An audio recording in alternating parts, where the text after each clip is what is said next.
Business Builder Camp is something that we created where we are cultivating intentionally experiences for business owners in an outdoor setting. So it's all about creating space for them to quiet the noise of external world. This podcast encourages and empowers you to create your own unique real story, develop your own unique real statement, and discover your own unique real self. The power is yours.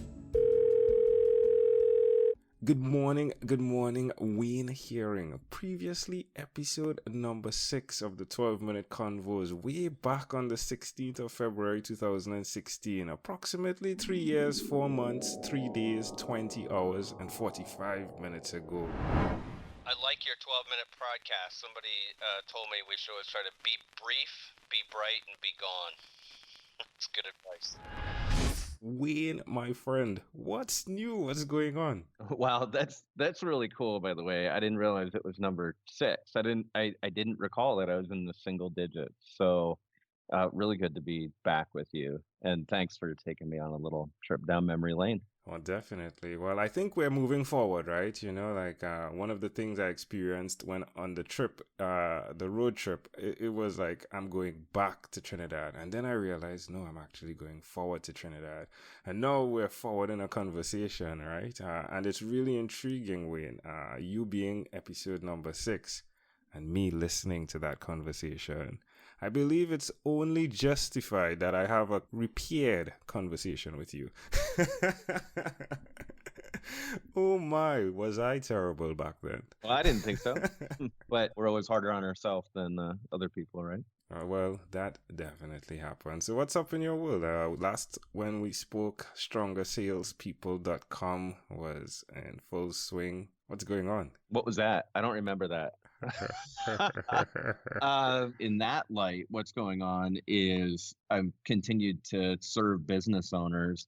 I have not continued with the Stronger Salespeople brand and going down that kind of niche road. What I've done instead is simply realized that I love meeting people one at a time, helping them through conversations like you to achieve their dreams and their vision. And sometimes that's pushing them, and sometimes it's listening and going deep. So been doing a combination of coaching and consulting with business owners. The consulting part comes in those areas that I've had experience in, leadership team development, sales team development, but it's gone beyond that to some life things and really just whatever they want, however they want to live their best life, however they want to grow. Those are the things we talk about.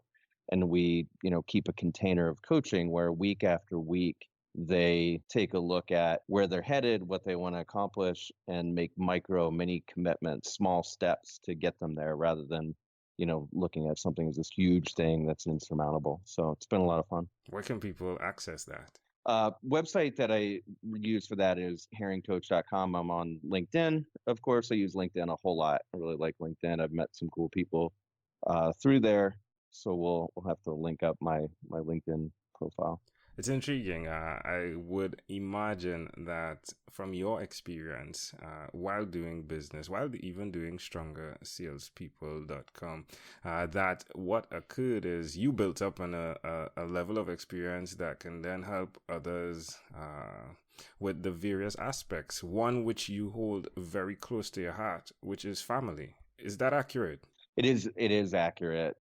Family is, I think 3 years ago, I probably talked about family, and today family is very important. Right before you and I jumped on this Skype, I was in the house with my wife and 2 of my 4 children.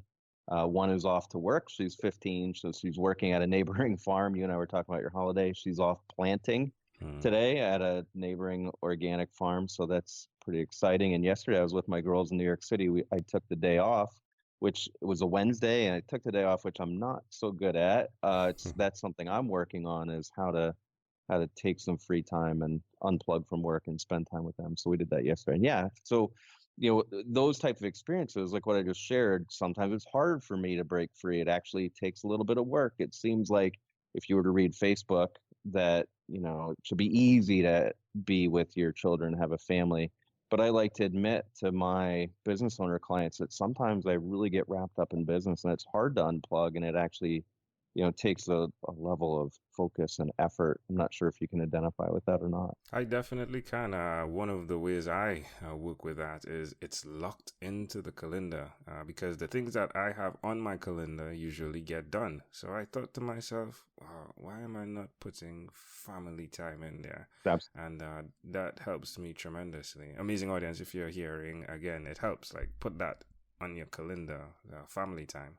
Yeah, and it's so I have a small group of guys that meet, group coaching, mastermind, you could call it. They're all business owners who are just a handful of employees. And one of the and we end up talking about family and life. And I told them that I was taking the girls on this trip, and I said I've already bought the tickets to a show in New York, and there's something about put it in the calendar, and then it doesn't have to be expensive, right? But make a commitment to be somewhere, tell your children, and then not break that commitment. But the whole letting them know and having a place to really be, I think helps me. If that helps me. How does it feel like looking back from now to then? I mean, it's one particular thing, specific thing you're speaking about now, but over the span of the last 3 years, how does it make you feel that you've held strong to these values, these family values?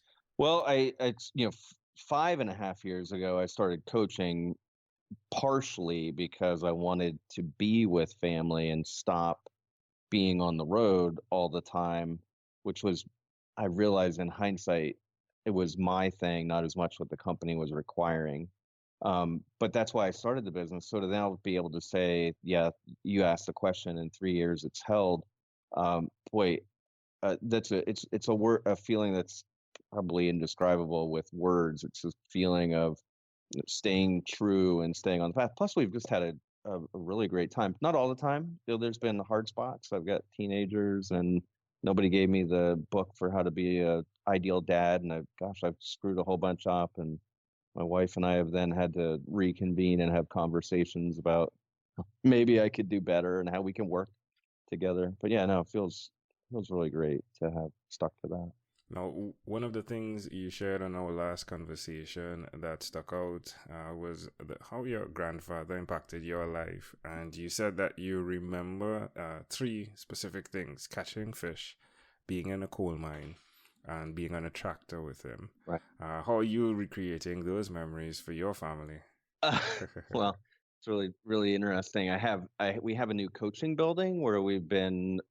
It's one of our farm buildings. We converted to a coaching and workout room, and I have a picture of a coal miners. It's not my grandfather; it's other people, but I have a photograph here.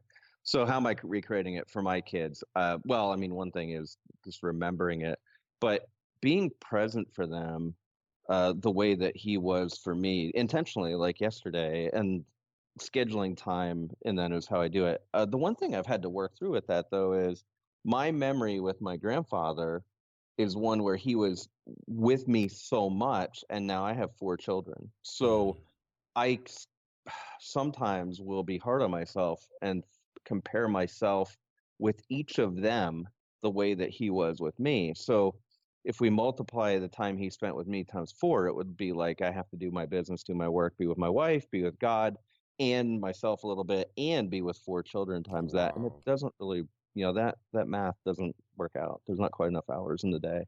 Hmm. Yeah, I can imagine the challenge. I guess at that point, it's more about quality than quantity. Yeah, and then sometimes being with 2 of them together, like yesterday, it was my 2 oldest daughters because they're like best friends. So sometimes it's with them, and sometimes it's with my 2 younger ones together. Sometimes it's with all of them. Um, it's just, yeah, it's being intentional and just watching that.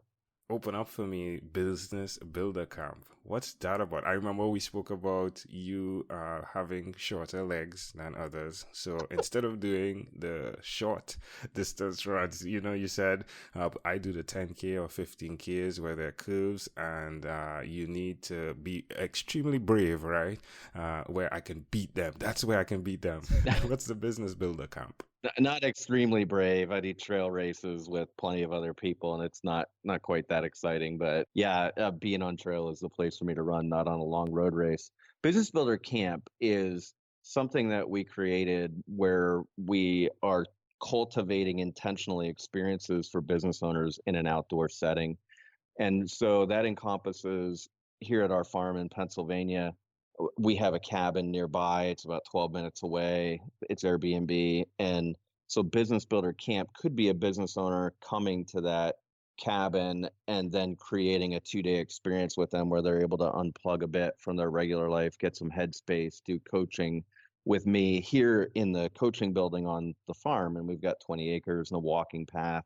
So it's all about creating space for them to quiet the noise of everything around, external world.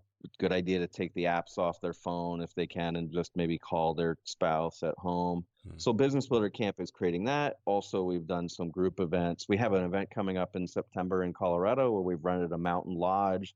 It'll be at the time of year when it's fall and the aspen leaves are changing and the air is getting cool and crisp, and there's views of the mountains. So we have spots for 8 business owners there to get together and do that in a shared environment, that whole getting space, and also getting some great smart ideas from other business owners, sometimes in other types of businesses where they've solved the problems that you are having in your particular industry, and maybe another industry has solved them, and you can bang, snap of the finger, get an answer to something that has vexed you for years. So we're creating intentionally experiences in the outdoors with Business Builder Camp. Love it. Love how you've grown around your own unique real strengths.